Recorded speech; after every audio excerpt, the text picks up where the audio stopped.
Meant for an adult audience. LoveLine may contain sexually oriented content. Listener discretion is advised. LoveLine with Adam Carolla and Dr. Drew.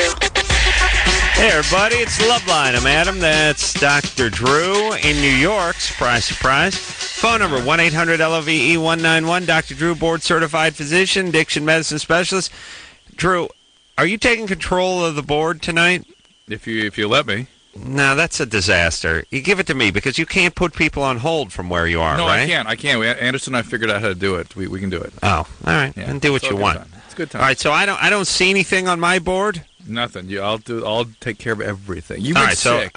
You've been sick. It's time for you to... All right, we're going to get into that. So what do I do? Write down the names of whoever calls so I know their names? Yes, and I'll tell you their age. All right. Good time. All right. Well, I'm going to get rid of this screen. So I get a desperate call from your wife. I think it was Friday morning.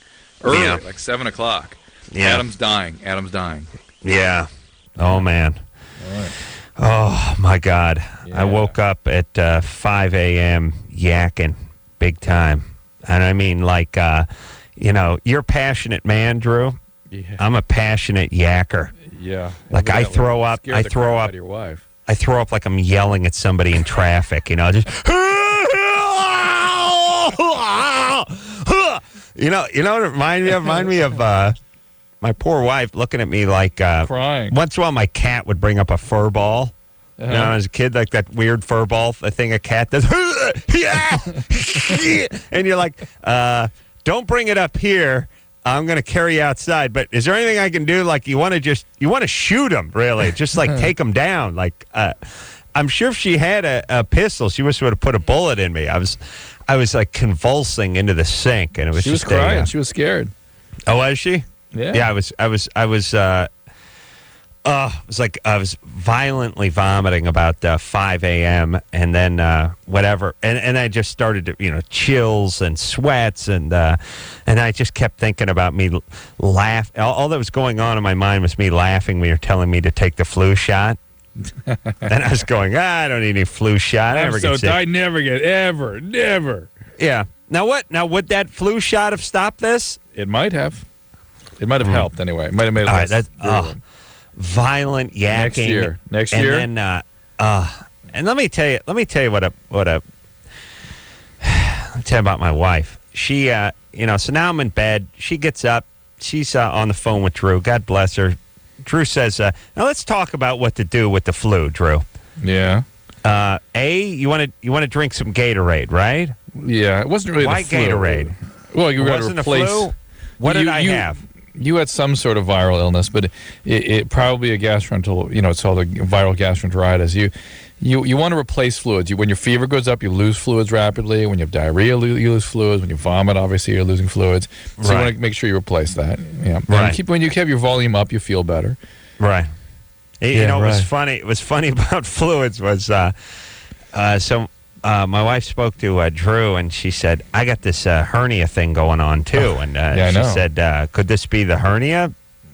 Drew wants to know if it's the hernia thing. And my hernia was like feeling weird the night before. I didn't say anything. Uh-oh. And I thought, oh, Christ, maybe this is what's going on. Maybe my hernia's pushing through my gut, and this is why I'm vomiting all over the place. It twists off. And then the bowel dies. Right. And you vomit and get abdominal pain. So So do I have the flu, or is my hernia going to explode? Well, that's what I was asking her, and apparently you had no abdominal pain other than the retching. I didn't have anything, and then an hour later I let a nice load of diarrhea go, and I thought, oh, thank Christ. Never been happier for some diarrhea. I was like, oh, praise the Lord. Look at that. It's a mess. It's not the hernia. Oh, so anyway, yeah, I had something going at about, and why, by the way, why this stuff needs to hit at 5 a.m. for Christ's sake. You know what I mean? Yeah. There has to be the whole, it just wouldn't be a horrible, it's like the earthquake. The earthquake hit at 5 a.m., Right. It's so, not only, first off, you have the sort of the terror of the situation, and then you have the whole disorientation part. Like, what's going on? Turn on the light. Oh, my God, what's happening? I mean, whoever needs to take care of you is fast asleep, They don't know what's going on. Why 5 a.m.? Why not 5 p.m.? You know, where I could go like, listen, I'm not feeling so good, and I could head up, and people would be dressed and normal. You know what I mean? Yeah, I you don't can have prepare to have, for like, it. the boner and the sweatpants and stumbling around through the dark and, trying to find the bathroom. Yeah, it's so miserable. So then it was like, and this is, by the way, the bad sign is when you get the trash can and put it by the bed. That's that was the next move. Gonna need the trash can, and just yakking into that Pottery Barn bathroom trash can for the next few hours. Drew called. Right. Drew took very good care of me. Kept calling. So now, what do, Drew? You should drink Gatorade. Why Gatorade? That's good. It's not just water then. You see, we're replacing fluid, water plus electrolytes. All right. So, and what about if you end up just replacing water, you can actually alter the sodium balance in your system and have too much free water circulating around. So you're crapping out, you're sweating out, and you're yakking out too many fluids, and you need to put fluid back, and that fluid needs to not just be H2O. Right. Okay. Wait, show us now, that minute. And then what kind of juice is what about like orange juice? Too acidic for the stomach? Or? yeah, if you're vomiting, that's not the good thing. You just even water can be a little tough sometimes, but you want to get water with something in it, and then slowly add the juice and things like that. Get cranberry juice, easy juices, and then take the Tylenol when your fever's going up. When you're chilling, that's how your body drives the temperature up. It's not that you're actually cold. It's your body is generating heat through the chills, and that's what's driving the temperature up. When you sweat, your body's trying to cool itself down, and that's when the temperature's on its way back down. And what about eating? Well, if you're vomiting, you ought to stop vomiting. Yeah, you ought to stop vomiting for a couple of hours. No, but here's the whole thing. If you're vomiting, and if you're vomiting, are you going to want to vomit even if there's nothing in your stomach? Possibly. But if you put something in your stomach, you're really going to want to vomit, right? That's right. I mean, you're essentially giving yourself ammunition. Well, you have an inflamed system going there, right? And it's going to get worse when you load something on it. Right. So you should not try to eat a saltine or anything like that. No, I mean, eventually, within a couple of hours. If you have no vomit for a couple of hours, then it's game on. All right. And then there's another crazy idea people have is that everything I put in my stomach comes out my rear end as diarrhea. No, it takes hours and hours for things to get out of your stomach. Really? But when you put put something stuff back out of my mouth though in record time. Well, that's different. But when you put something in your stomach, it generates something called the gastrocolic reflex. So it stimulates your rectum to release things. Whatever was down there gets pushed through. Not what goes in your stomach is going through. You'll see that in about 12 to 24 hours. Right. You knock over a domino, but the last one that falls out of your ass is not the one you first knocked over. Thank you. So we should go on tour together. It's good times. So all right. So you want to, and then what do you want to eat when you finally start eating? Starchy foods, like you starchy said, saltine. foods. Yeah. But no, you don't want like protein. Too tough to digest. No. You want well cooked things like soup or starch. Mm-hmm. Okay. I know you're obsessed about you recovering from viral illness right now, but let's get to the call, shall we? No, you know what? I don't care about. Sick forever. I don't care about me. I don't care about me.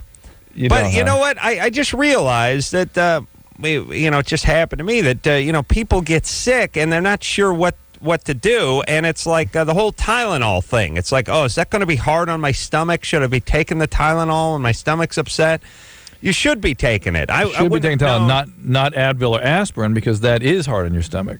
Well, see, there you go. There you go. I'm just saying, a lot of people listening want to. So, I mean, the beats are the Gatorade and the Tylenol, really, when you got that crazy fever, right? That's what it boils down to. And there was some data every 4 hours. There was some data that came out recently about antibiotics and breast cancer, that the more antibiotics you use, the higher your risk of breast cancer in women.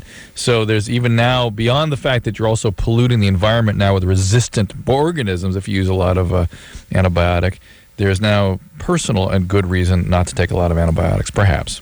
All right. Well, anyway, just to quiet down, finish up my story. I felt a little better, thanks to Dr. Drew, and then started yakking again into the afternoon and evening, and then sweat it all out. Felt great next night. You didn't sweat out anything. I sweat it all out. You broke a sweat. I went out. You know what? I went out ate Mexican last night. Hell yes. Let me tell you something. when you haven't eaten in a day and a half and you've eaten nothing but a can of Progresso vegetable soup and 6 quarts of Gatorade, you want Mexican. you don't want sushi. And you might want barbecue too, right? You might want. I got a barbecue taco. I swear to Christ. See. You want grease. Do you know what I'm saying? You want calorie. Maybe that's how Mexican food got started in Mexico, which is everyone was just hungover and wanted Mexican. Maybe it's all those gastroenterologic pathogens, all that diarrhea and vomiting they get. They kept maybe wanting it's like something Montezuma's Revenge. Yeah. No, but Drew, explain. I don't know. Real quick, how does that work? Where you What? just You just want calories. Your body wants to restore itself. Hadn't eaten in a day and a half. I wanted grease. I wanted meat. I wanted cheese. I wanted a mass. Yeah, I don't want anything good. You want calories. All You right, want calories. that's it. That's good. All And then they right. taste good. It's satisfying then too, right? No, yeah. Yes. All right. Where are we going? All right, here we go. We are going to go to Irene, who is 16. Irene? Oh, hi. What's Hey there. happening, Irene? Oh, by the way, I heard you guys when you're talking, Drew curses a lot. It was really weird to hear that. Sorry, I just had to tell you that. But, Oh, you were on hold? yeah. That was Drew, really he disturbing. used the S word, didn't he? He used the F word. S, right? No, he used both of them. We used the F word, too. Yeah, he said that people... Hey, ba. Unacceptable. Okay, sorry. Drew's a man of extreme passion. Uh-huh. And Irene was on hold, and Drew and I were talking to each other And before I was the show yelling. during the break. I was yelling about how people claim to know their bodies, and I was Yes. saying they don't. They don't. They I know. don't. Don't use the F word again, I Drew. won't use it. I won't use it. Sorry. It's real, right? I get really freaked out when people curse, so... Yeah, sorry. I'm sorry for my partner. Now, I didn't curse. I didn't curse, I know right? Yeah, you did. No, you didn't. It was weird. Yeah, Thank it is you. weird, and it was a problem. All right, go ahead. Okay, so they keep on having these commercials. They've been going on for a few months now on, like, the main station here for this thing called Level RB. And it sounds pretty much like a drug. And it's just saying it'll relax you, it'll put you in a euphoria, it'll make all your troubles go away. But it's not addictive like a drug, and it's not illegal, so call this number and get it. And I don't understand what in the world it is, because it sounds just like I don't know much about drugs, but it sounds like one of them. And Yeah, well, what do you care? You want to take it? depends what kind of mood I'm in. Oh, Well, really? You don't like swearing, but you like taking drugs? I've never taken drugs. All right. But this is supposed to be look, it's not a drug. They sort Don't of start cussing again. How can this is? I would yell up if I could that in the same way I did about people knowing their bodies, which is if the drug, if a chemical causes euphoria, it's a drug. I don't care if you're from chewing on a leaf. That's how coca leaf got discovered. The people would chew on the coca leaf. I know. That's Sherlock Holmes took cocaine. Right, and so this if it affects your brain, it's a chemical. Okay, so but then what is it's this a drug. thing, do you know? It sounds like some sort of herbal. If it's over the counter, it must be under the sort of category of food supplements, and it's got to be some sort of a. All right, but Drew, give it. Basically, none of the supplements you hear on the radio Well, work some of for things anything. do, but again, if they do have a subtle effect, they have a pharmacological It's effect. like diet pills. Well, like ephedra had an effect, but it was harming people, so it needed to be taken off the market. And ephedra is converted into amphetamine by your system, and so really you were taking amphetamine when you took Can I ephedra. ask you a question about drugs? Hold on. I'm yeah, sorry. hold on a second. But you put her on hold, Drew. No, For Christ's sake, get rid of her. And when you, I'm a sick man. I know, you're intolerant. And if you're taking any chemical that has mind-altering effects, and you need that, you should have that assessed, properly diagnosed, and properly treated. Even people that know infinitely more than you about depression and anxiety and these things would never dream of administering medicines to themselves. So here's what Drew's saying in a nutshell. First off, every drug, whether legal or illegal, that's out there is all some plant-based thing that ends up being synthesized at some point, but it's all just made from poppies or cocoa leaves or whatever. Whatever we go and find, it's all the heroin and the coke and all that stuff.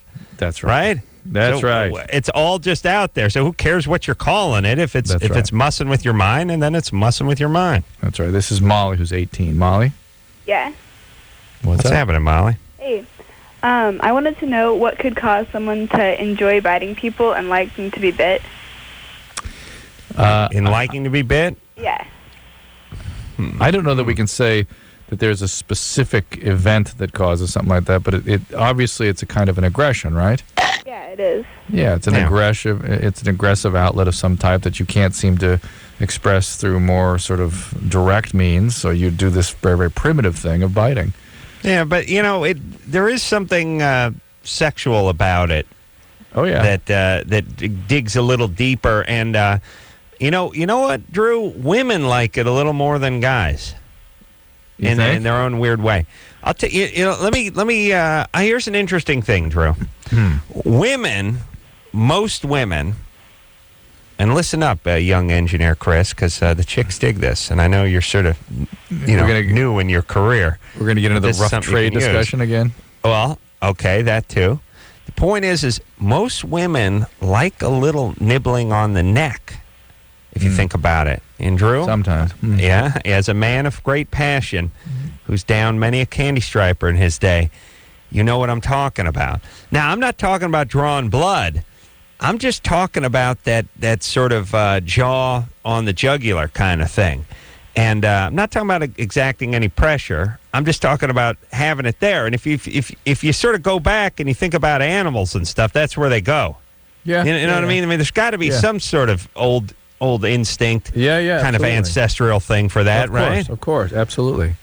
And women maybe are a little more in touch with that than guys, because I don't know, they would be on the losing end of it more often, or I don't know what that is. I just heard myself. No, we're good. All right, who are you talking to, Drew? We're going to talk to John, who's calling from. Wait, who are you talking to? Saying you're good? No, you don't have to worry about it. You don't have to worry about the click you heard. Oh, okay. So what do you think of that? I think that's right. I mean, again, if you think about sort of how male mammals approach female, oftentimes there's sort of a biting and pulling and that kind of stuff. And so it's some primitive throwback to our past, I'm sure. All right, but if you got to do it all the time, or you're drawing blood, or you're getting obsessed about then you're messed up. Correct. This is now Vicky, 18. Hello? What's happening, Vicky? Hi, not much. How are you doing? Good. Well, I'm better now. That's good. Okay, well, I have had this friend since first grade, and she's my roommate now, and we're both 18, and we're in college now, and we're just taking like general classes, and just like about a week ago, I don't know what happened, but for some reason, I think I started to become attracted to her. Mm-hmm. Which is really weird, because I don't like girls, and like I have a boyfriend and everything too. Mm-hmm. And I don't know. I mean, I think if I told her, I'd probably like totally freak her out. You're feeling like sexually attracted? Yeah. Yeah, kind of. Like I accidentally walked past her, and she was like getting dressed, and like she looked really good. Have you had same-sex feelings in the past? No, it was actually just like the first time I ever felt that way. Where was she getting dressed?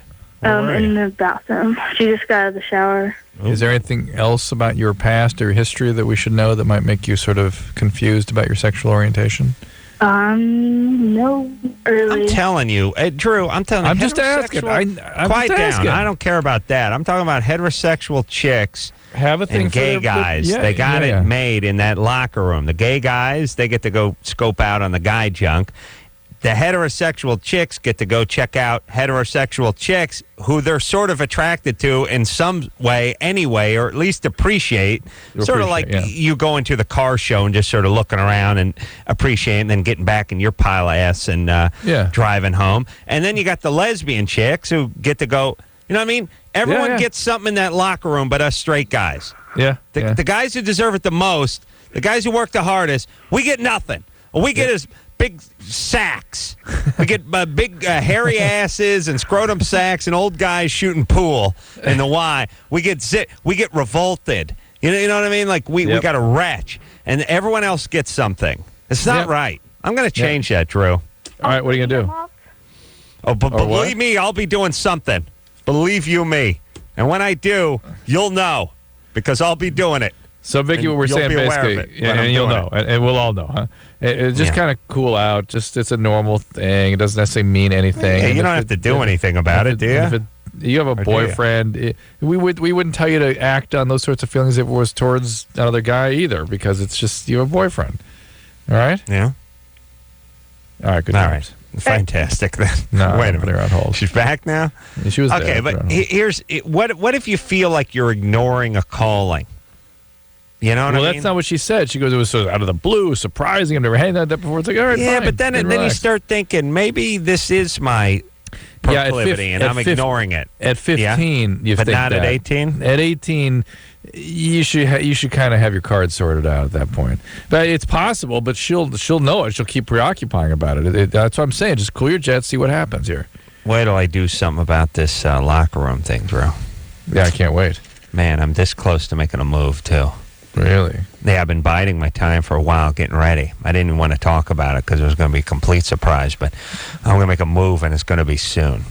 And when it is, you'll know, you know? Speaking of making a move, I talked to a guy today who was we used to work over at Politically Incorrect, and he was the guy that Natalie from the Dixie Chicks called to get in touch with you to be the date to the Grammys some 3 or 4 years ago. Really? That led to all the craziness with the panties and the flowers and all that. Sure. Yeah. Turns out you weren't her first choice. Oh, Turns out you weren't. you're breaking my heart. Who's first, Mark DiCarlo? No. It was actually sort of an A list to begin with, but she called up and asked for Brad Pitt's phone number. That's what she asked for. Yeah. All right, well, she asked for Brad Pitt. And then she worked her way down. She finally got to Thomas Calabro, apparently, and then kept going. Remember Thomas Calabro? Yeah, remember him? from Melrose? Beverly Hills. No, Melrose, I think it was. Yeah, he was the doctor from Yes. Melrose Place. But she kept going. She kept bugging him. Who else could go out with me? And she got to Adam Carolla. Really? Thomas Calabro was in front of me? Yes. Yeah. Well, now look at it. Look at me. It's Sunday night, and I'm doing radio. And where's that Brad Pitt? I don't think he's on the radio. No, I don't think he is at all. He's in the Malibu colonies banging the bejesus out of Jennifer Aniston. That's right. I'm on the radio. I have a plan to correct the nudity locker room situation. Not Brad. He's got no plan. He's got no radio. That's right. And you won't know about him, but we'll hear from you, Adam. Oh, because we're all going to hear about this locker room plan, and we'll all know. You people will all know it when I unleash my plan on the world. All right, let's take a break here, Drew. Yeah, let's unleash. Wow, that's breaking my heart. I'm sorry, but I couldn't resist. She didn't tell me anything about Thomas Calabro. All right. We'll take a quick break. Drew over there in New York, me here in LA, and we'll be right back after this. 1-800-LOVE-191. We'll be right back. Every hour, 2 Americans under the age of 25 are infected with HIV. Protect yourself. Call toll-free 1-866-344-KNOW.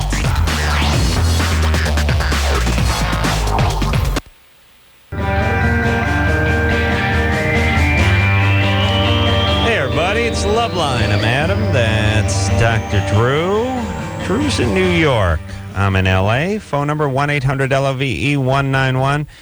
Drew, a mensch, as the Jewish people say, salt of the earth. This man, I was on my deathbed all day on Friday. Drew called, I think, must have been 3 times to see how I was doing and tell me to take the Tylenol and all that kind of stuff. And producer Ann, I was too sick and caved in on Friday night, so I didn't see the Kimmel show. But producer Ann mentioned to me that a couple of folks that Jimmy had mentioned on the show that much of the staff was sick with the stomach flu, but the only one who didn't show up for work was Carolla.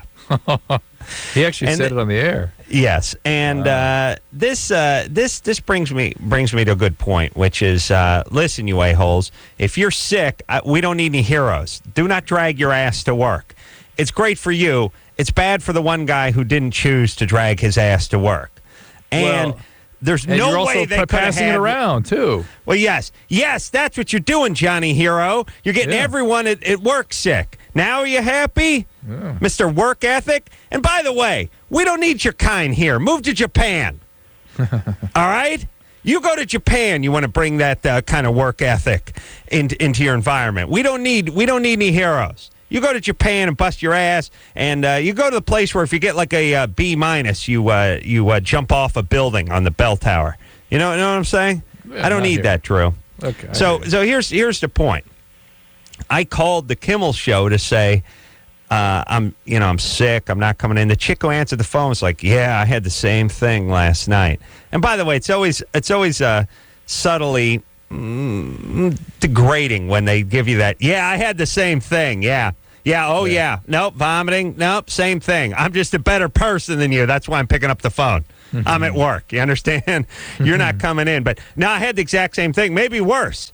Probably worse. But here I am. Yeah. So the chick who answered the phone had the same thing. She then, I'm hearing an echo, by the way, and it's driving me nuts. She then passed me off to my buddy Rick over there, who had the same thing too. And at first I felt like, well, good. See, this is going around. And then my next thought is all these a-holes showed up, and it's going to be, well, who's the only one who called in sick? Well, it's Corolla Boy. But Drew, back me up as a doctor. There's no way they could have had what I had. No, especially you tend to not have much reaction to bad viruses. I mean, it's any viruses for that matter, but this one really got you. I'm going to need a note. And that's what I've always said is, Adam, you've never really been sick. Because when you're sick, you can't get up. You can't go to work. It's just, you can't. Well, what is it? I mean, so why am I lying in bed, writhing in pain, sweating profusely, and like moaning into space and yakking into a trash can, and these people yacked the night before and got up and went to work? Why does that happen to me every time I get a virus, and you've never had that happen before? It's just one of them things. Yeah, we don't know. All right, so is it that we didn't have the same virus, me and everyone who was at work, or I reacted differently? It affected you differently. Yeah. All right, well, good times. Yeah, good times. Here's that'll be a great sell tomorrow, by the way. Yeah. Oh, they're gonna love you. The one guy didn't show up. All right, I'm gonna have to produce bile. Actually, I'm gonna have to vomit on the writers' table tomorrow. Jennifer. Yeah. Yeah. What's happening? Well, I had sex like a month ago for like my first time, and then he broke up with me, and ever since I just want to have like random sex. I don't know. Because that to me suggests you were sort of traumatized by the sex. Was it a kind of a bad experience? I don't know. It took him like 7 months, and he just pressured me, and so I finally just gave in. How old's Jennifer? I'm 17. 17. Mm-hmm. Shout that out, each name, Drew. I did. I said shout it. Okay. I didn't hear it. Okay, got it. Stop mumbling. And then I'll tell you about my plan for the locker room later. Okay, then I'll shout loud.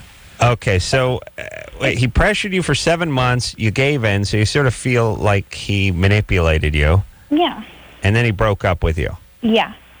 Okay. And then he leaves. All of a sudden, she has an urge to do this over and over again. Did you? Where's your dad? I live with him. And has he always been in your life? Well, he got custody of me from my mom whenever I was like 2. Yeah. From your mom. What happened with your mom? She just did a lot of drugs. Okay. And neglected me. Yeah, that's bad times. Yeah, this kind of neglect and abandonment. When somebody does that to you after an intimate contact, that can be awfully, awfully painful for you after having had that horrible trauma when you were a child. So, and one of the things that the human brain does when it sort of gets into a traumatic, when there's trauma from the past that is resurrected by experiences in your adult life, it makes you repeat those things. It's almost as though you compulsively go and repeat the traumas over and over again. And I think that's what you're trying to do, as though somehow you can master it or get control over it. Now, even to talk about it rationally almost doesn't even make sense. The fact is, this has resurrected some very old feelings, and it must have been very painful when your boyfriend left. And you're trying to fix that by doing these random sex acts, which is going to only make you feel worse. I used to try to fix it by beating off. Yeah, at first I thought I was going to fix it by sex. And then that wasn't an option. I had to downgrade that to beating off. Yeah, I had to simulate it. I had to climb in the simulator. It's like saying, first I thought I would beat it by just climbing up into that F-18 and soaring off into the skies. And then when I realized I couldn't get hold of one, I had to sneak into the simulator. And then just actually down to the video game. And then actually just down to like Top Gun video game. Yeah. All right. So, Hey, but, so Jennifer, but good times, you know. Yeah, good times. Jennifer, you basically have two choices. You can find a relationship and try again, and be very, very careful with whom you choose because you're likely to choose people that will abandon. Yeah. Or you can get some therapy. Those are your choices. I've already been down that road, and Well, as long as you've been down that road. I mean, at the ripe old age of 17. well, it was for other things like me being molested and everything. So. Right. There we go. Well, why don't you head down that road again? Having the traumas being that deep and that intense, you're gonna have to be with her for a long, long, long time. Okay. Okay. Well, I'll look into it again. Okay. Yeah. Yeah, let me tell you something about therapy. It's a very long road, and about every quarter mile, you got to stop and empty your pockets. And there's an ATM like every like 6 miles. Let's take a Florida or Germany. All right. This is Dallas. 16. Hey, how's it going? What the hell was that? You told me to yell out the age. Oh, yeah. Remember? Start yelling that name out, Drew. Yeah. Oh, the name too? No, that's fine. Just Dallas 16. That's good. Okay. It was like you're saying 16 when somebody stepped on your foot. Well, you said yell it. No, I liked it. All right. Go ahead, Dallas. A man was arrested for stalking several women. One woman claimed that he had literally snuck into her bed while she was sleeping and snuggled up with her, while another later claimed that he was folding her laundry in her sleep. That's very much it. Germany, Florida? That's it? Oh, that's it, huh? Yeah. Oh, Florida! It's Germany! Oh, Florida! Germany. Yeah, I'm going Germany, too. Yep, you're both right. Hey, yeah. we got our mojo back. Dallas. Gentlemen? Dallas. Yes. 16, yes? Yes. Yeah. Virgin, yes? God, yes. Yes. All right, buddy. Keep up the bad work. He means God, no. But I can hear it in his voice. He's supposed to be at 16. You call this show 16-year-old guys. What percentage of 16-year-olds who call this show are virgins? They call this show 20%. Virgins? Yeah, maybe 25. Yeah. Maybe 25. Maybe 15. And what percentage of the populace? 16. 60%. Virgins? I'm going to guess. That data is all over the map, but I'm going to say about 60%. Yeah. 60% of the guys, but less of the women, or you think it's the other way around? Yeah, it's amazingly pretty similar. Really? Yeah. And yeah, it doesn't seem like you can just sort of spin that any direction you want to spin it if you're trying to make a point. The populations around this country in different areas and regions and urban versus suburban, so different. It's really hard to interpret the data that's out there. Yeah, you know, it's an interesting thing. Like, you know, if you're living in Norway in 1950 and you want to go out and take yourself a little census poll, it's not going to take too long, right? No. I mean, just get a handful of blonde-haired people and figure out what's up, right? Yeah, that's right. I mean, this country is such a collage. Yeah. And collage that's a euphemism. What's the other collage like art that you used to do? Decoupage? Decoupage. It's a decoupage. Look at Drew with his French. Decoupage. Yeah. It's more of a like an S mosaic, this country, but it's hard to figure out what the hell's going on because there's so many different zones and people and regions and right? That's right. All right. It is very hard. So, all right, let's take a tough call here. This is Shannon 20. Shannon? Yeah. Hi there. My question is, I just found out on Friday that my dad has cancer. He starts chemo tomorrow, and the doctors gave him about 6 months to live. What kind of cancer does he have? I'm still kind of confused about it. I think that it started in his esophagus and it spread to his liver. Why do they give him chemo if they're only giving him 6 months? I don't understand that either. It's to try to get a little more time. When I'm worried it's just going to make him, sicker. It does. It sometimes does, and it often doesn't accomplish much with these solid tumors. Are they going to put a line directly into his liver or anything like that? I'm really not sure. I didn't really feel... Okay. And are they doing any surgeries? No, it's inoperable. Is he a smoker? Yeah. And a drinker? No. Okay. So those are the two things that put people at risk for esophageal cancer. How old is he? He's 59. Sorry. So Drew. Yeah. They'll give you chemo even if they know even if it's inoperable. Well, one of the things that drives me insane is that. Okay, go ahead, but don't start cussing. Don't start cussing again. I feel like it when things drive me insane, but most solid tumors are inoperable. And so when you go for a cancer surgery, you're just having the tumor sort of brought the amount of it taken down so you get some extra time. But once that you've found a cancer, it has spread all over the place. What's the difference between a solid tumor and a non-solid tumor? Like a lymphoma or a leukemia is not a solid tumor. Not it's a solid. Lung, liver, pancreas. Those are solid. Esophagus. Those are adenocarcinomas. All right. So if they say we're not going to operate, this is terminal.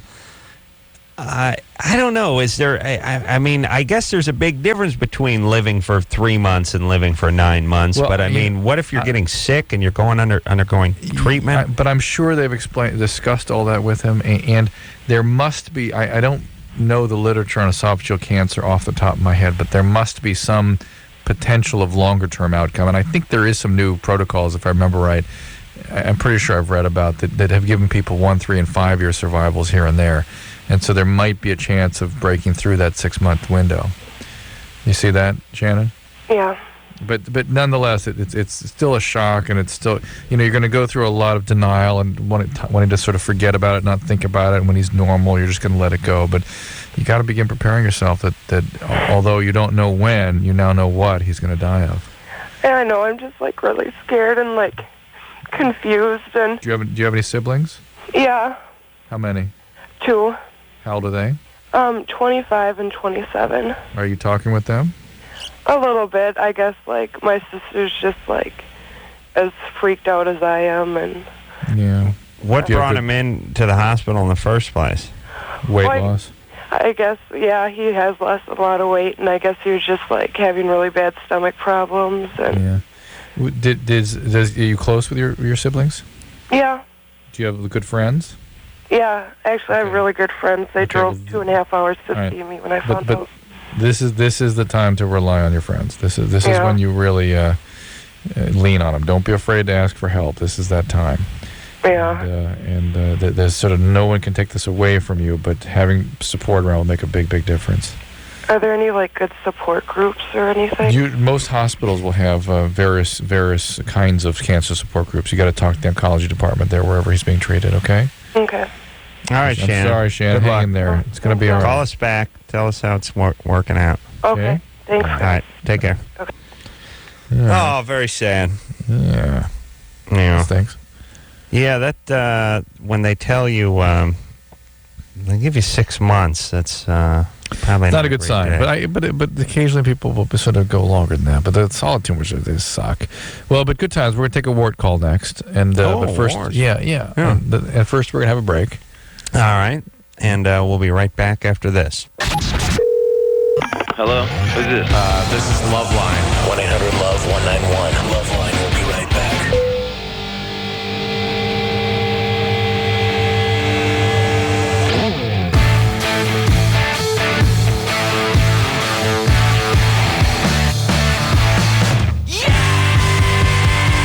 Hey, everybody. It's LoveLine. I'm Adam. That's Dr. Drew. Phone number 1-800-LOVE-191er. All right. Drew's in New York. Drew, when are you coming back? Tomorrow. Yeah. All right. What are you doing? Something with a condom? It's raining a little bit out there, huh? In LA? Yeah. Holy macaroni. It is not stopped. That's what I heard. It has been it rained for about 14, 15 hours straight yesterday. Let me tell you the thing about when it rains. I like it when it rains and all that kind of stuff. I'm working on a house right now, so it's always a bitch when it rains because everything gets wet and screwed up. But I don't want to be a hypocrite because I remember the summer when I was complaining that it never rains. Yeah. But I like to drive around on the freeway and see all the sprinklers going off on the side of the freeway, and then hearing about how we have water shortage. Yeah. There's if you drive in L.A. and you just drive along, there's something that's it's like seeing the fire chief's house on fire. You know, it's sort of ironic. It's funny when you're driving along and it's pouring rain and driving through puddles. It's been raining for 2 days, and just seeing those big sprinklers going off everywhere. And I was thinking, we haven't solved that mystery yet as a city. Like, listen, there are devices, and there's actually interesting devices, Drew, that obviously they don't use, but you can get them for your house. That'll assess the water intake and turn the machine off? Yeah. You want to know how it works? How? I'll tell you how. But I'm not going to tell you about my gaze in the bathroom idea just yet, because I haven't really worked that out yet. But when you've worked it out, we will know. Here's how this thing works. It is like there's a little pan, a little trough thing, and you put it outside, and it's got a couple wires on it, and when the thing gets filled up with enough water, it completes the electrical circuit. That makes perfect sense. Yeah, you would think it would be a weight or something or something that have to do with a magnet or a counterweight or something. No, it's just the electricity will pass through the water, go in and shut the valve off. You can order these things. But yes, all this city talks about is how we live in a desert and how we need to be drought conscious and how this and how that. Go drive around. I mean, I'm working on an ark out here, Drew. There's enough room for you, not the wife. You and one of the kids. 2 by 2. Oh, that means you and I. Go make Sophie's choice when you get home tonight, but tomorrow. But the point is why are we firing these sprinklers off in the middle of these rainstorms, and how come we haven't figured this out? And do you think this goes on in Europe? Rhetorical question. Here's Francisco, who's 26. Right. Yeah, I am. I'm in love with a woman that I met in November, and this week she told me that you're gay. She had genital warts last year.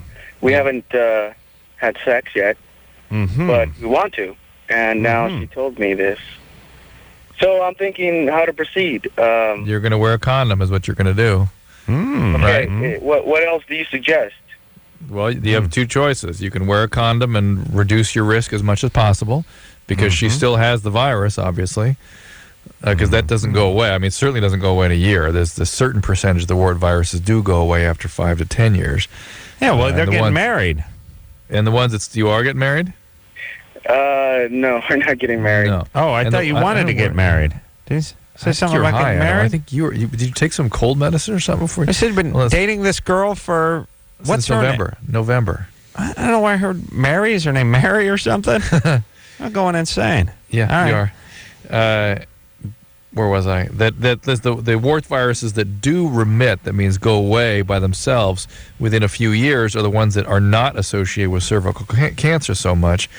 But you can't know which one she's got, and I guarantee you it's not gone away in a year. So she's got it still, and all you can do is either A, not have sex with her, or B, reduce your risk by wearing a condom. So when you are talking about reducing my risk, wearing a condom does not guarantee protection. Not with this one, because it's a skin virus, and there's obviously skin exposed elsewhere, down towards the base of the penis and stuff. But it's pretty good, right? It's pretty good. It's pretty good, though. How about oral sex? You know. Come on, give him a doctor's note on this one, Drew. Yeah, you're probably going to be okay with that. Oh, no. My mouth on her. Hold on. He's got to put the condom on, but it's okay if he goes down on her? There is such a thing as that being transmitted, but that's pretty unusual. That's a 1-2 in the gut there, Drew. Yeah, sorry. Come on. That's the way it goes, though. Hey, listen, Drew, let me tell you this. What? When I'm in charge, I will, like whenever these politicians are running for governor or councilman or whatever, mayor, they're always talking about balancing the budget and everything. I'm going to focus on things like the sprinklers running while it's raining, and what I mean, like stuff. And I'm going to say stuff like, those signs on the freeway that say 15-foot clearance, and then have the big 0 for the inches. No more zeros. It's just going to say 15 foot when I'm in charge. You can do the math. We don't need 15 foot 0. I don't tell anyone I am 6 foot 0. Just 6 foot, right? Yeah, you don't ask after that, right? We're going to save millions on printing, on signs. I'm going to force the guys who put the manhole covers back with the stripes going the wrong way with the road stripe to line them back up. Don't you think I could win? Don't you think I could win based on that stuff? It'll be a utopia. But just the stuff that you notice, you know what I mean? Like all this other BS no one ever notices. Like we're going to remove asbestos from schools, and we're going to balance the budget, and I got a state transportation act. There's some BS. Let's do stuff you can look at. Stuff you drive past, stuff you see. Yeah? And save money on it. Yeah, I'm just saying. Wouldn't you like a guy just talk about the sprinklers being on while it's raining? Yes. You get your vote, practical wouldn't he? matters. Yeah, practical matters. Thank you. Like, why didn't the other guys think of that? This guy's on the ball. He's thinking of detail. That's right. Man, and we're on the ball, too, and we're going to break. Oh, boy, Drew, that's good radio. All right, we'll be right back after this.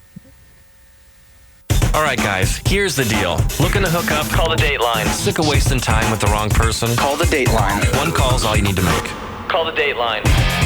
1-877-889-DATE. You know what I'm saying out there?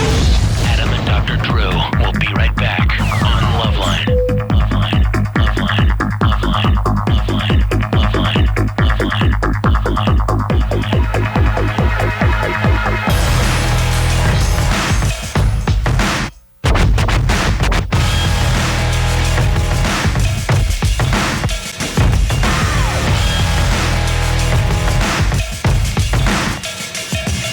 Everybody, it's LoveLine. I'm Adam. That's Dr. Drew over there in New York. Phone number 1-800-LOVE-191. You know, Drew? Yeah. When I was on my deathbed over the weekend, just writhing in pain. And I was at home wringing my hands with concern. Yes, worrying. Drew called, I think, 3 times to those are the times those are the ones you know of. Those are the ones I know of. Well, I did. My wife did tell me that I think he called another time. God bless Drew. We both agreed. It's salt of the earth, this Drew. But as I was thinking, I had to laugh. I was in more pain than I've been in years. Just the thing about this flu, it's like every joint hurt. My head was throbbing. I just wanted to die, and I was just lying there. But I had a little diarrhea too, and thanks for asking. Yeah. And I was blasting some pretty good farts, although cautionary farts, like a sort of be careful. Don't just cock the arm and hike the leg and start blasting away like I normally do, because this is a hair trigger. There's a fine line here. Yes. You know what I'm saying? Yes. Did destroy a pair of long johns at a certain point, but the point with this illness or at one time in your life? No, this time around. This time that's around. Nice. That's good times. Yeah.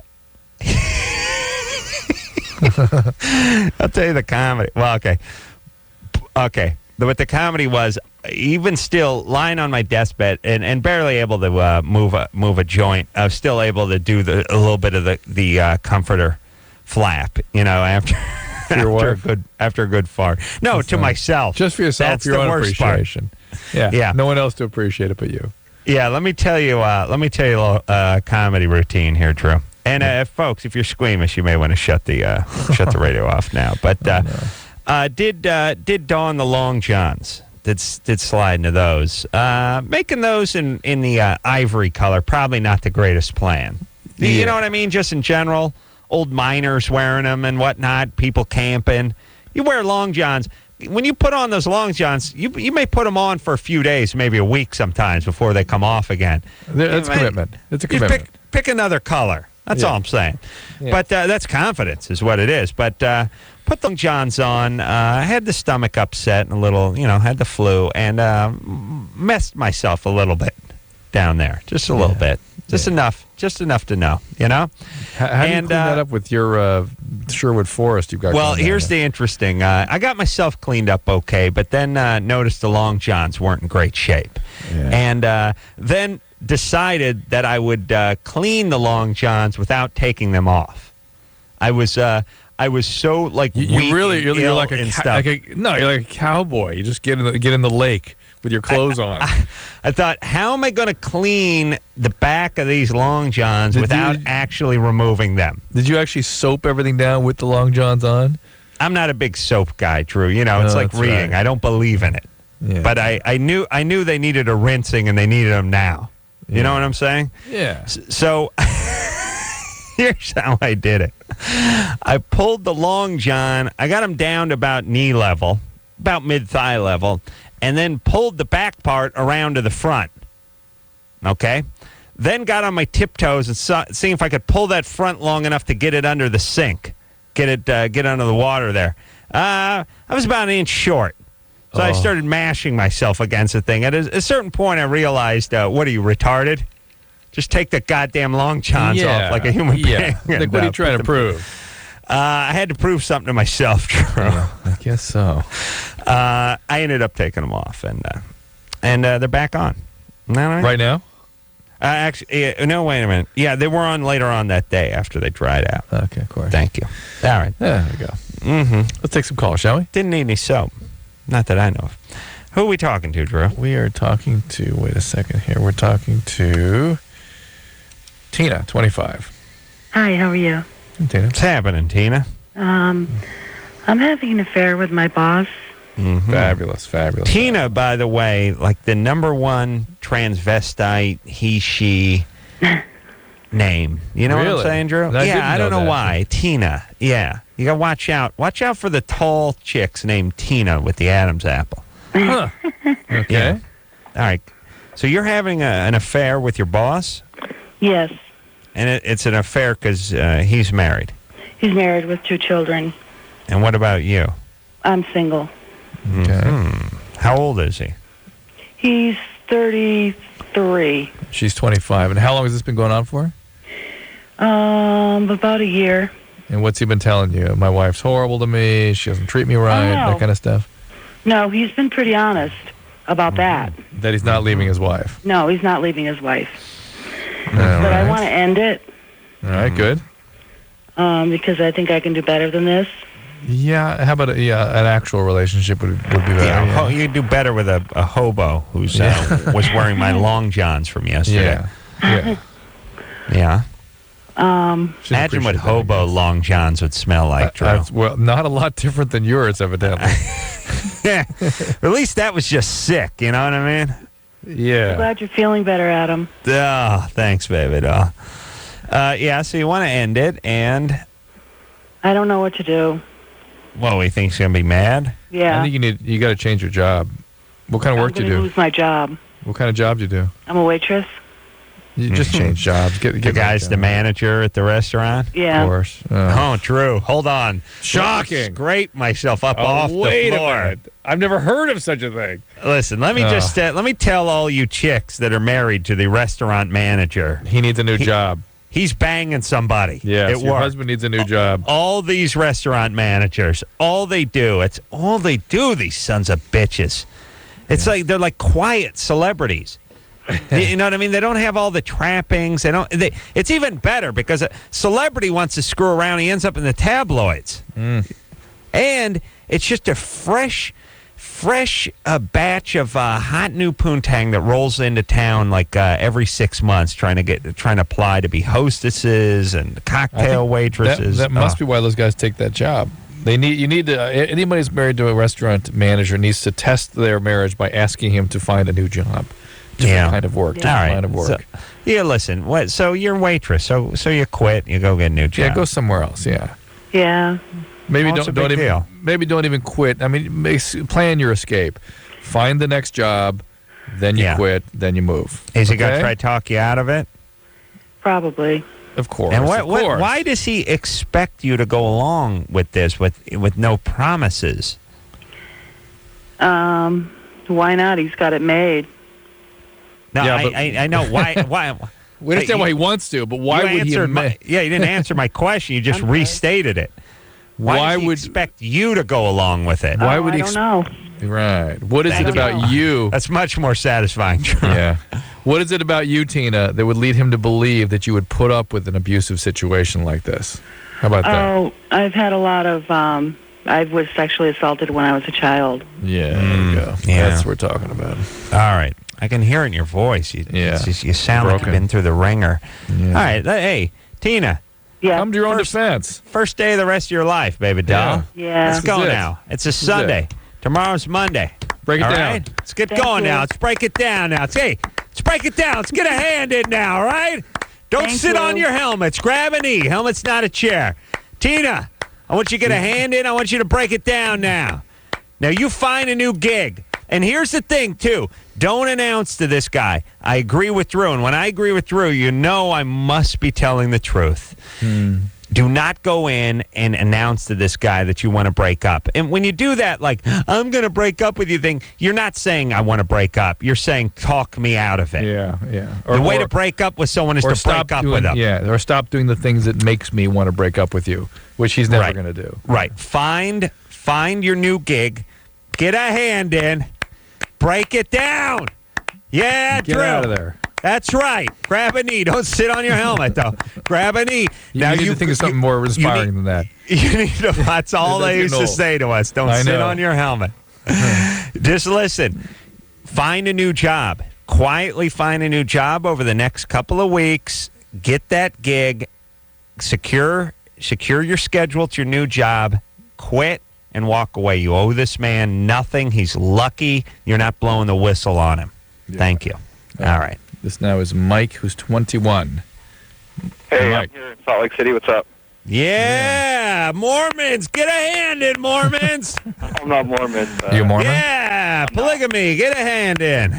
What's up? I'm Armenian. So, You Mormon? Yeah, the only Armenian in Salt Lake. Get a hand in. Get a kebab in. I just have a problem with Lortabs.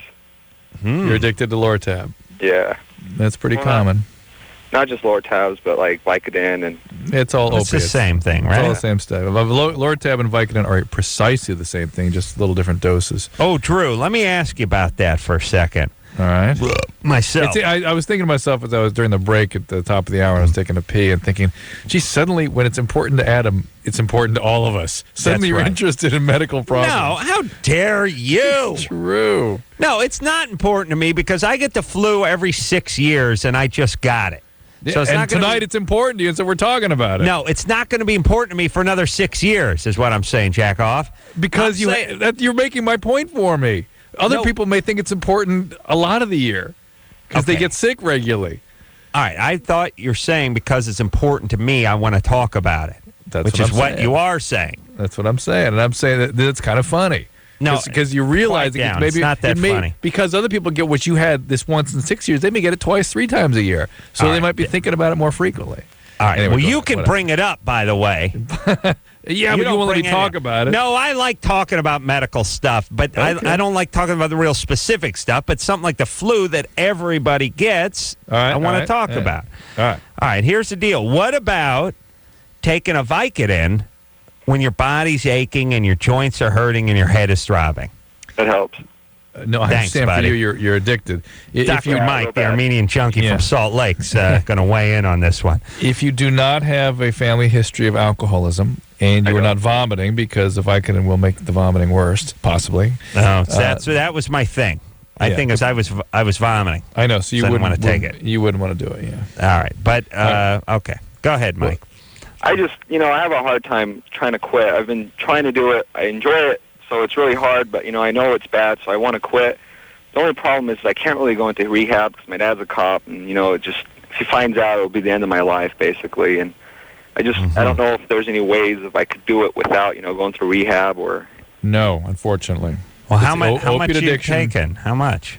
Well, it just depends on the day, but, on an average day, I'll do about 9 or 10 pills of Lortab or, whatever I can get my hands on. I just go from hospital to hospital and have doctors write prescriptions or, fake pain. I'm sure there are days when you're doing 20. And those days will become basically the routine soon enough, and there will be more consequences, and there will be legal problems. And I suggest you take care. What kind of legal problems? Somebody's going to see what you're going to pharmacist. Yeah, one of the pharmacies is going to report you or something. But the point is, it's the most serious form of addiction, and it doesn't get better without treatment, and that's just the way it is. It's unfortunate. Just like if you had cancer and you were denying that you had it and didn't want to have it, I couldn't blame you, but you got it and you got to do something about it. What type of long-term effects will I have? Like what should I be looking out for? Severe addiction. That's it. Severe addiction, and that's. I'm not going to ruin my liver or anything like that. Well, interestingly, no, you're not, because whatever it is, I've dealt with Lortab and Vicodin addicts for years. My average Vicodin addict is taking, by the time they come to my treatment, they're taking about 50 tablets a day, which you'll get to eventually. Even then, they hurt their liver at all, and I've had people taking to 100 tablets a day. What they do get, you just what gave another 5 years. No, I know what they do get is deafness. That you can get sudden spontaneous deafness, and that it can be even at the lower doses, even at the therapeutic doses, it turns out. So that's the one thing you want to watch out for. And there's something about the way that people slowly escalate their Vicodin and Lortab use, that the liver has a chance to adjust to all the Tylenol that's getting poured into it, and it builds the enzymatic machinery to be able to deal with it. Yeah, I ate 70 of those. So are rehab centers confidential, so like my family won't find out? Or yeah, at your age, you have a right to completely confidential health care. Yeah, if that's what you want. All right, but you will need to tell someday. You will need to tell your family, because you're as sick as it's part of that's the 8th step where they call me. That's right. They're crying. People I don't even know. Hey, listen, Drew. Hey, what? Let me say this, buddy boy. Yeah. What people don't really take into account, and like this guy Mike, he's 21, he's taking a handful of those Lortabs, and is that for pain? It's a pain pill, yeah. So originally it's for pain, and then there's the back pain of the headaches of chronic withdrawal that people think they're taking it for. Right. Does it feel any different than Vicodin, than Lortab? It's the exact same thing. There it is. Hydrocodone. Yeah, exactly. All right, here's my point. These guys want to get back to zero. They want to beat the drug, not have the family find out, not miss any days at work, not lose the relationship, not have any consequences at all, and feel normal again. And feel normal again. They want to get back to zero. Yeah. And what they don't realize is it's okay. I'm screwing this up, but what I'm saying is there will come a day when they'll wish they could get back to where they are right now. That's true, because there will be more and more consequences. Yep. Right, and they think they're looking to get to zero. You're never going to undo it. I mean, you're going to have to come clean to somebody. It's going to cost you a couple bucks. You might have to miss a few days of work. But there will come a day when you're going to be in jail, you're going to be dead, you're going to be strung out, you're going to forget. This will be the least of your worries, missing a couple weeks of work. That's right. You'll be longing for the couple weeks of work thing when you're in the joint. The switch has been thrown on this disease, and once it's active, that's it. It's game on. Right, and if you think your dad is going to be pissed by this, he'll be more pissed when you're actually he's arresting you. Yeah, that's right. That's what I'm saying. I think that's the part that people screw up on, Drew, is but they don't want to give up anything. But they delude themselves, and again, I don't know if it's the nature of the condition or the way our culture doesn't come to terms with this disease. They delude themselves into believing that if they could just get off the drug, just get detoxed, then I'll be fine. Well, it simply isn't the case. It just isn't the case. All right, here we go. This is Sam, 22. Hi, I've 2 unrelated but pertinent questions. All right. One is, I've been on Depo-Provera for about 1.5 years now, and in the last few months, I've experienced really heavy bleeding. So you had no period for a long time? No discernible period, like no. But you get what I'm saying. Well, listen, the usual situation is people bleed steadily for 3 months, and then stop their period after that, and then sometimes. Sometimes it comes back again later. I had spotting for about 3 months, and then it was gone. And in the last 3 months, it's been continuous. I guess you could call it heavy spotting. It's not a very heavy flow or anything like that. But Good times. It's pretty much constant fun. So I haven't been able to get any real answers from the doctor that I go to. They give the kind of shocked expression, like, "Oh, well, that's not right. You should really talk to someone about that. Here's your shot." And, the gynecologist says you should talk to someone? Just going to a clinic or something, right? Well, I'm with Kaiser, Mm-hmm. You see a physician, though? I do have the same gynecologist, but they kind of push me off. But you see a physician, and they say you should talk to someone? Yeah. I've checked out the websites. Wait. How can the doctor? Who's the doctor expect you to talk to if not him or her? No idea. I don't think that's what they tell you because you were talking to someone about it. That I'm talking to. Well, let me rephrase that. I go in to see the gynecologist regularly, and I tell her about those issues, and she says, "Well, it might be time to get you on some new birth control, but we'll see about that later." Correct. Let me interpret that. Don't worry about it. Just don't worry about it. It's a normal side effect of the shot. Is at this far gone? This far out, yeah, it does happen. It does happen, but it can be kind of, it does kind of, sometimes is a sign that it is time to use something a little different.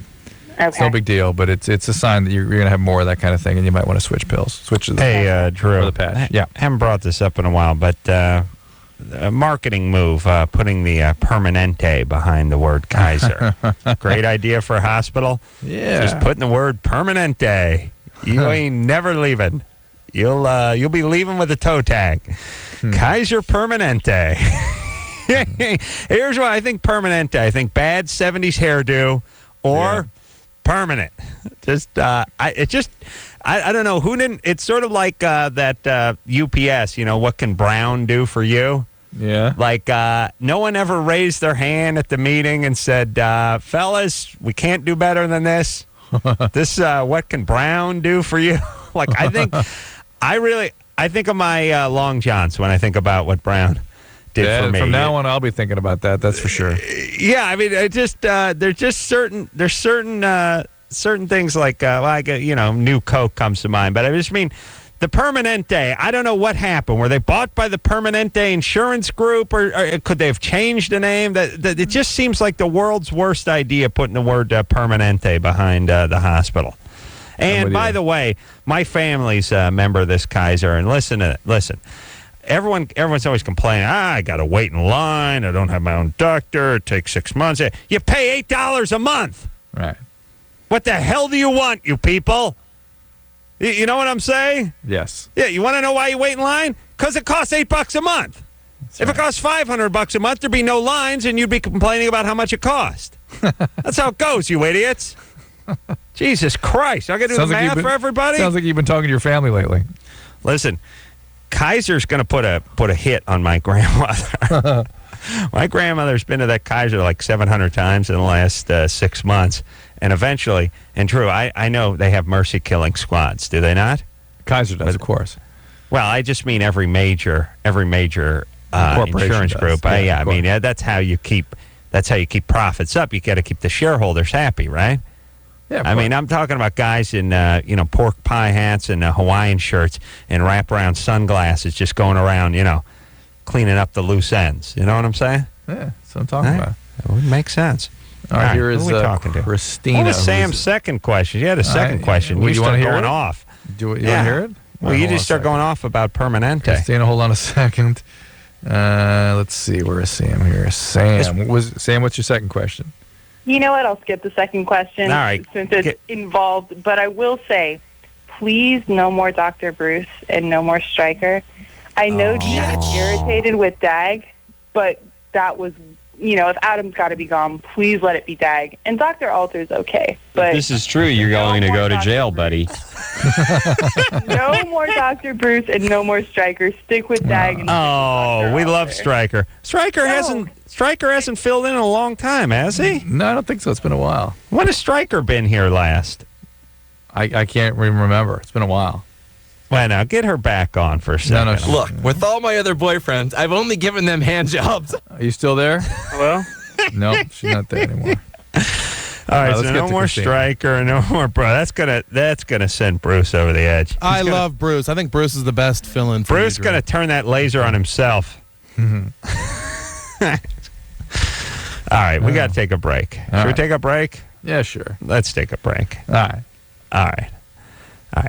Dr. Drew over there in New York, the real McCoy, and I'm out here in and we'll be right back after this. Hello, this is your radio. LoveLine will be right back. I've had anal sex and I passed out a couple times.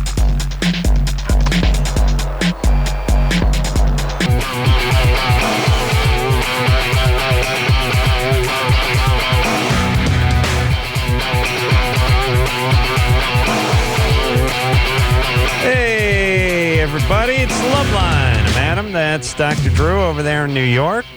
Phone number 1-800-LOVE-191. Hey, Drew. Yeah. We always laugh about the radio station and the folks that work in it. Yeah. Like when you open the refrigerator in the kitchen and there's a half-eaten can of Chef Boyardee raviolis with a balled-up paper towel shoved into it to keep it fresh, to keep the 3 ravioli at the bottom of the can fresh. Remember I dragged that mess in? Oh, yes. The other thing, too. So here's the thing about radio stations, everybody. Technically, adults work here, but practically it's children, right? Well, let's put it this way. People over the age of 21 work here.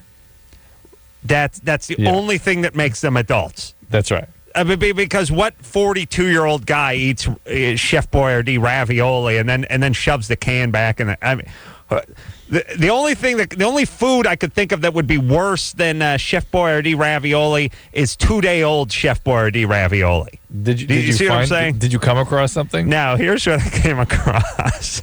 The vending machine that's in the hall by the kitchen? Yeah. There's that big sign on it that says, "This is broken. This machine took our quarter," and it wrote censored, actually didn't want to use any profanity.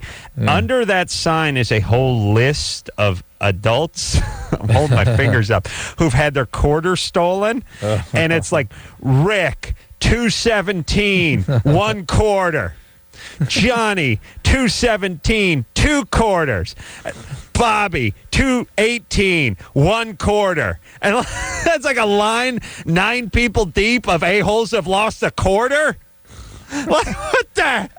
You got to write down when you lost a quarter? Right? What? Oh, this is so when the guy comes to repair the machine, they can go, oh, okay. Now that's documented there. You see, there's a picture of me. There's a picture of me holding that day's newspaper, standing next to the machine with nothing come down. Here is the dollar that I used to put in to make. So what? 3 weeks from now, you can get your quarter back after a lengthy argument with the vending machine guy? Well, Adam, you may be literally a millionaire, so it doesn't matter to people like you. But to the average working stiff, it's a big deal. Oh, yeah. Yeah, that quarter. Yeah. That's... Yeah. You're writing your name on a list saying that you got your quarter stolen. And by the way, that list is 12 people deep. What's the 12th person excuse? You know what I mean? You got all the dates and all the quarters. A graveyard of quarters over there. It's devastating. In other words, why did the subsequent guys put their money in the machine? That's right. Yeah. That's right. Like if I'm the vending machine guy, I'm like, listen, I go 4 names deep and then I cut off. Yeah. You people, you've learned a valuable lesson it's gonna be worth much more than a quarter to you. The other thing I was thinking about is I was telling you Thursday there was a beheaded rat that was on my steps. Yeah. And, when I got back, it was waiting for me.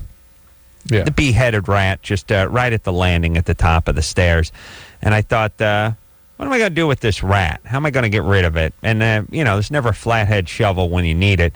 So I thought, I'll pick it up by the tail and I'll hurl it across the street and into like this down the hill, this vacant area. By then you will have plague. Yeah. Yeah. Oh, that's one of my wife's flu theories, by the way. Yeah. So I picked the rat tail up. Tularemia maybe, but I don't know about flu. I picked the rat up by the tail, the headless rat, and as soon as I picked it up by its tail, its innards fell out through its neck, and I immediately dropped the rat. And I thought, you see what happens when you try to be a hero? Nice. This is what happens. So I then found a rag that was lying around, picked the rat's tail up by the rag. And by the way, this is all the only reason this move is made is so when my wife leaves for work in the morning, she doesn't see the rat and have a heart attack.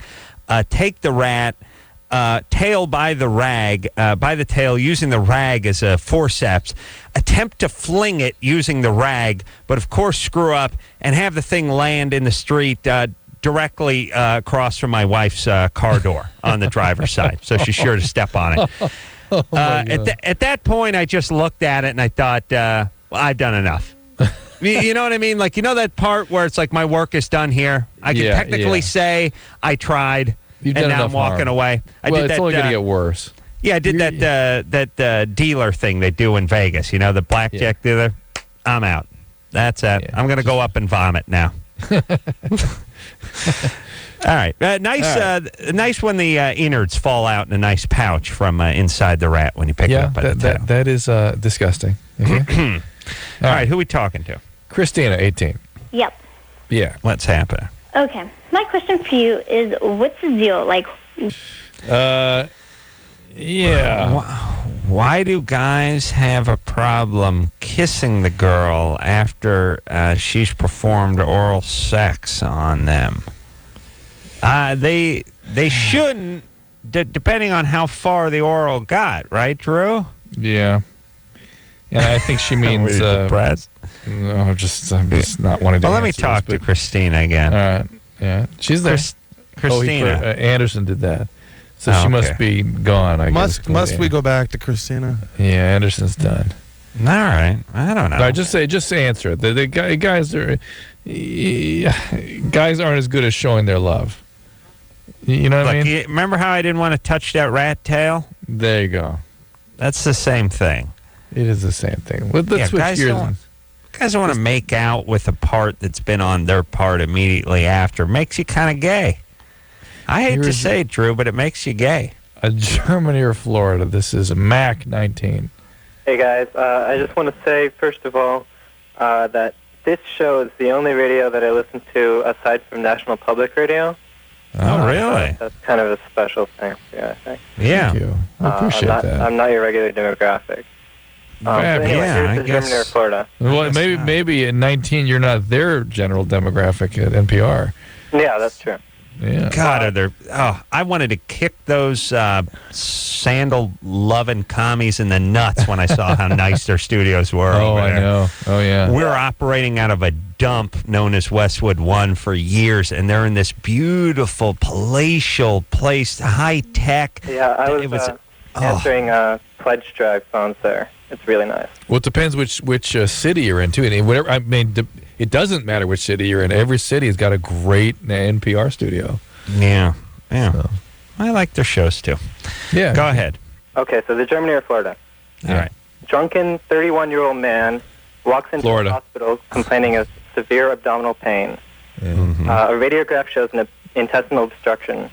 Yeah, After interrogation, the man explains that he swallowed a condom filled with beer. With beer? With beer, yeah. Interesting. Yeah, the condom had to be punctured through the abdominal wall with a needle, and 40 milliliters of beer were drawn off transcutaneously. Wow. The condom was passed the next day with his stool. And there's a hint on this. It took place in September. Wow. In September, well, that goes close to October, Adam, which would be the Oktoberfest. Well, they pulled the milliliters of beer, but anything they pull out of you in a hospital gets converted into metric, right? Yeah. So the metric is, although not reported by the newspaper necessarily in metric, but... probably it's the only one they got. And when they you said subcutaneously, so they... They put a needle through his abdominal wall. Yeah. Pulled it out of his stomach? They probably did it with an... Probably it couldn't pass the duodenum, and they just put it right through the abdominal wall. The duodenum. Yeah. And now how much beer did they get out of there? 40 milliliters. 40 cc's. Oh, hold That's on not a that second. much. It's not that much. 40, because one of those bottles of wine is like 750 milliliter, right? Yeah. So 40 is not much. No, but it's what the hell are you swallowing a condom with? That's the question. Beer in it. Yes. What was the point? Man, but, the beer feels German. The September feels German. The swallowing the condom feels Floridian. No. You know what? He tried to give us a clue, but what kind of clue? Maybe he's trying to throw us off. Well, September, Oktoberfest, but it's Bauhaus. It's creative. You know what I mean? It's like an artistic maneuver. Yeah, but I don't trust this Mac. Yeah, I don't either. Mac tried to give us a hint. Yeah, I have another question for you, too. So. Well, hold on a second. I'm going to go against Mac and his tips. Okay, go Florida. I don't know. He said he likes this show. Jesus Christ. All right, let's go Germany. All right, I'm with you. Germany it is, yeah, Munich. Yeah. September, because in Germany, Oktoberfest happens the last week of September. And See what you get from listening to Morning Becomes Eclectic. All right. What's the next question? Also, I'm an architecture student, and Adam, I know you used to work in construction, Mm-hmm. and I'm really interested in sustainability and closing the loop, the material loop, and I'm wondering what sort of construction waste you think is unnecessary, and how would you go about getting rid of it? So you're talking about like sort of ecology. Exactly. Ecology or efficiency? Both. Ideally, you reuse everything that you have. You know, if you're making a concrete formwork. Actually, Adam again and again. Adam is pretty good at this. He designs. He sort of is genius at this stuff. He does it in real time, right, Adam? Would you say? Well, the stuff designing you design. and engineering. Well, the stuff you design and the choices you make as you're building have maximum efficiency. Well, I'm a genius. Well, yes, you said all your the people you have working for you are throwing stuff away that you wanted to reuse. Remember that? The plywood or something in there. Yeah, well, they're just stupid. That's all. So what? Now here's what's happening, and what they're getting into all this. They're figuring out ways to reuse a lot of stuff and make a lot of what you called structural lumber now, and engineered lumber they call it. Out of all the pulp and all the stuff, and instead of just cutting down big trees.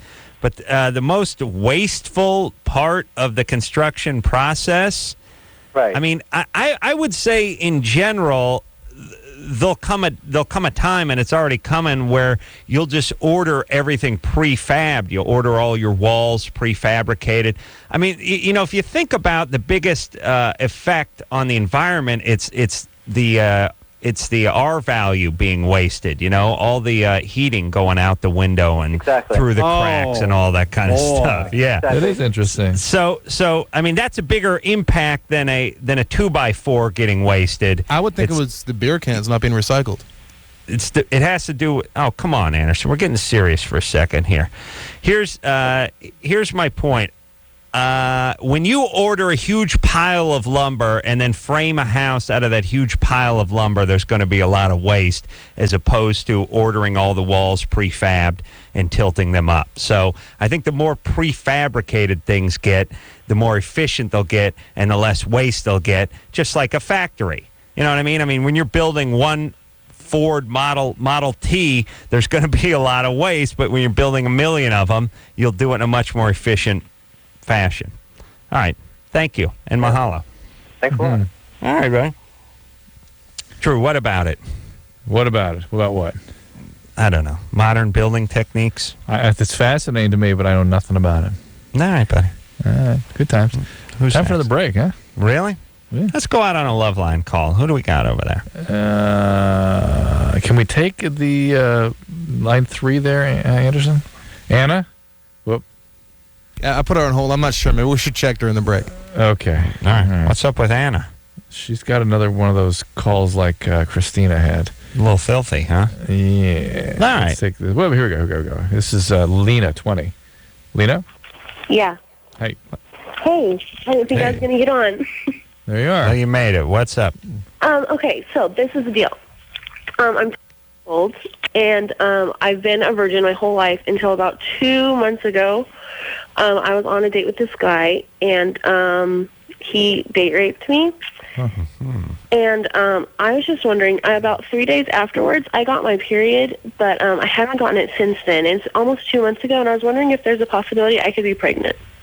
Do you want me to answer that, or do you want to go to break? Let's go to break. But hold on. Let me just find out. How did he date? I mean, how did this date rape work? Did you report him? No. What happened? He didn't. Well, we're actually really good friends. Boy.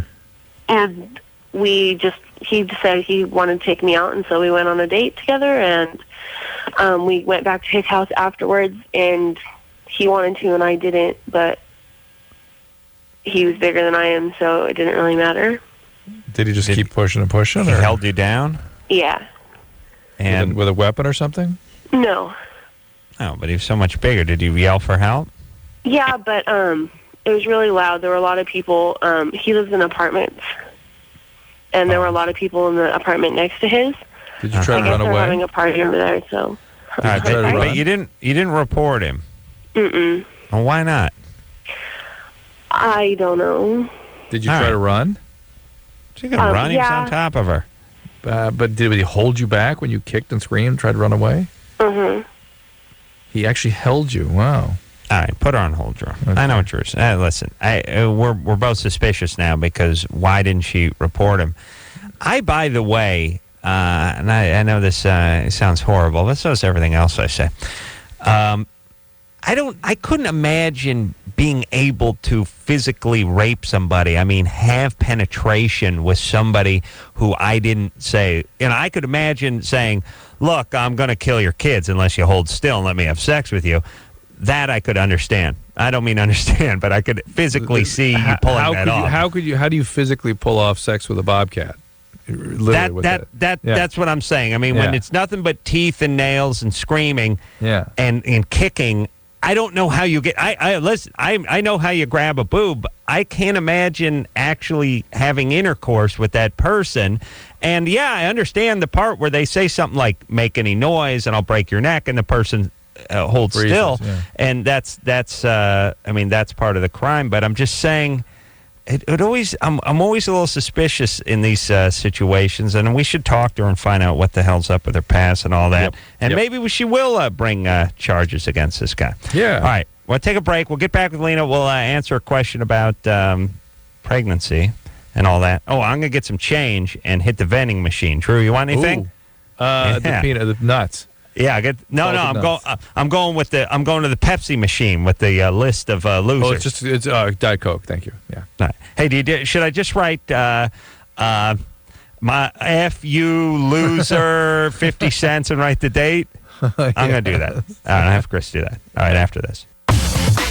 Dude, you got issues. Call LoveLine. 1-800-LOVE-191.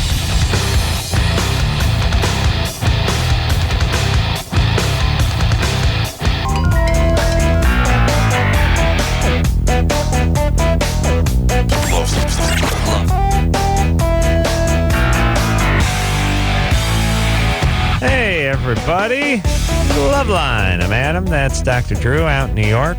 Just looking at the schedule. Dave Navarro's coming in here a little bit later this week. Right. Drew, you'll be happy to know that I saw him on his television show with Carmen Electra. I think Till Death Do Us Part, where they're getting ready to get married. He went on down for a colonic. And I know you have some thoughts about that. He needed to detoxify. He needed to rejuvenate. Good times. Yeah. It's always the same broad working at that place, too. It's that super husky, was a chain smoker, Bulgarian accent, heavy-set woman in her 50s. Yes. Usually European sort of suspect nationality. Unclear nationality. Yeah, and never looks like things are going too good for them.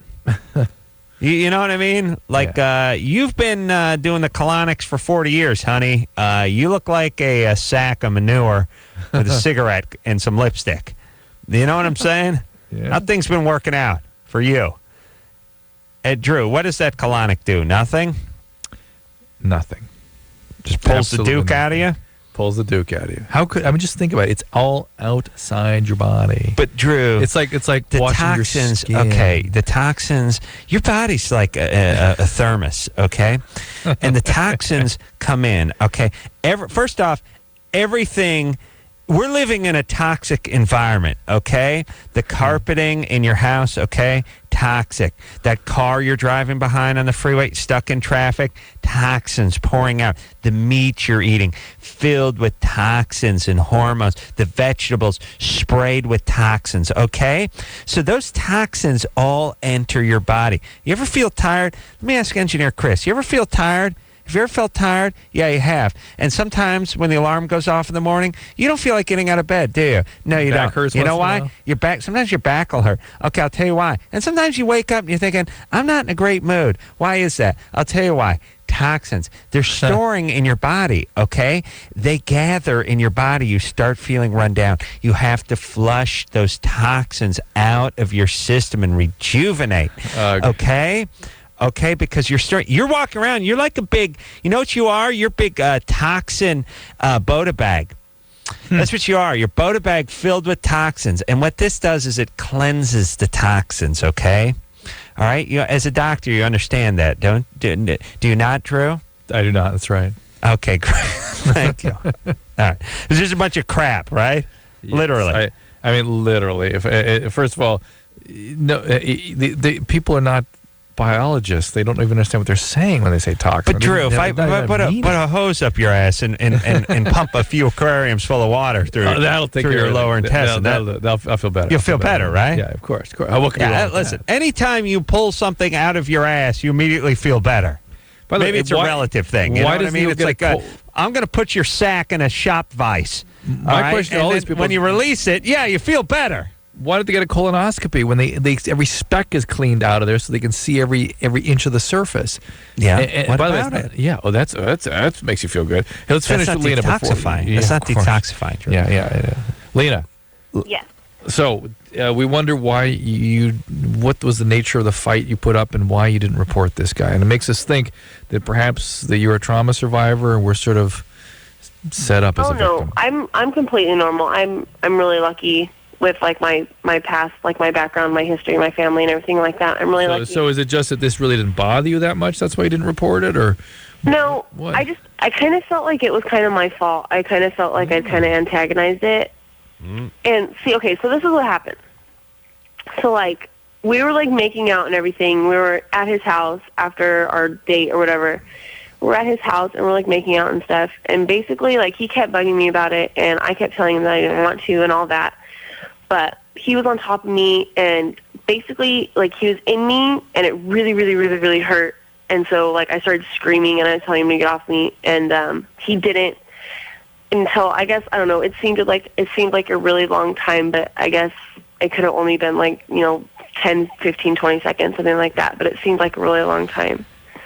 So, I mean, finally he got off me. And, have you talked to him since? Yeah, I see him every day. And you're not angry at him? No, I really am. I don't talk to him, but I have to see him because we go to school together. Wow.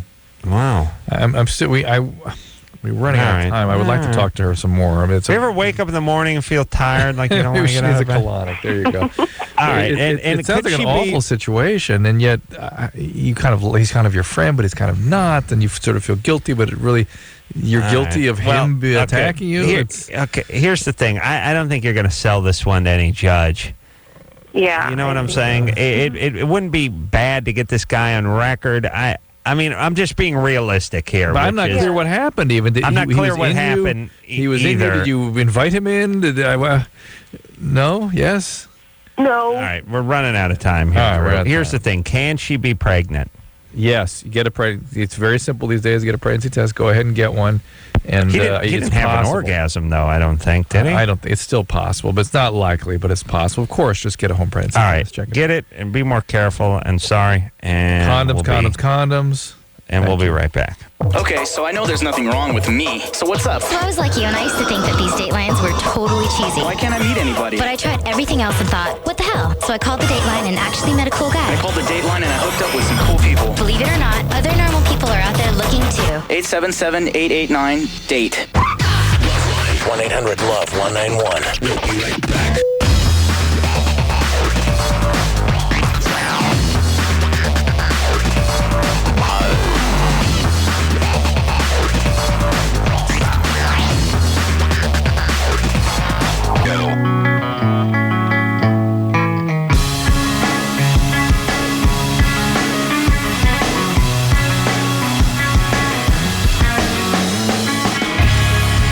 That's the show, everybody.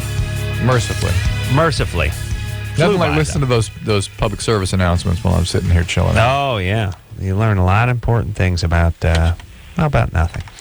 And where's my PSA about why the goddamn sprinklers got to be on the side of the freeway during torrential downpours? All right, I guess we don't have the technology to take care of that. Well, when we're done with the next Mars probe, we'll get on that. Right. All right, Drew, God bless you there from New York. You're back in studio tomorrow night. Until next time, this is Adam Carolla for Dr. Drew saying, mahalo. Look, I'm going to kill your kids unless you hold still and let me have sex with you. That I could understand. has been LoveLine. The opinions expressed on this show are not necessarily those of the staff, management, sponsors, or this station. The producer for LoveLine is Ann Ingold. LoveLine is a presentation of Westwood One Entertainment.